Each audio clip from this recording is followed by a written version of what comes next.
Mga boss, diretso trabaho na tayo ulit. Meron tayong babanggain na isang malaking resort and casino.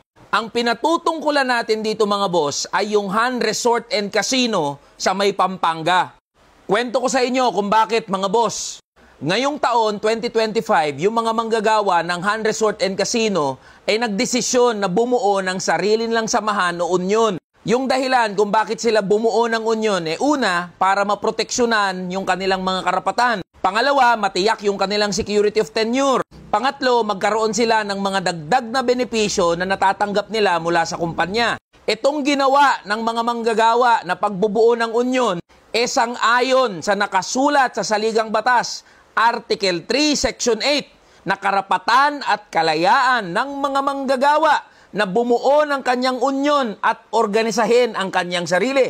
Kinikilala rin ng PD 442 o ng Labor Code of the Philippines yang kalayaan at yang karapatan ng mga manggagawa na magkaroon ng boses sa pamamagitan ng union.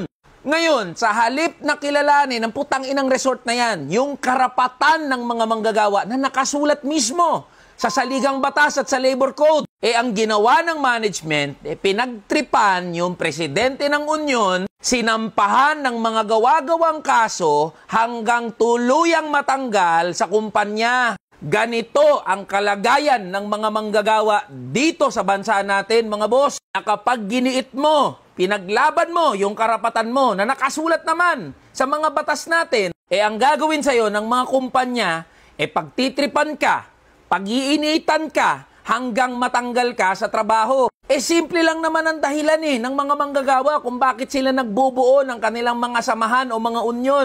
Una, para maprotektahan yung kanilang mga sarili. Pangalawa, magkaroon ng seguridad sa kanilang kabuhayan, sa kanilang trabaho.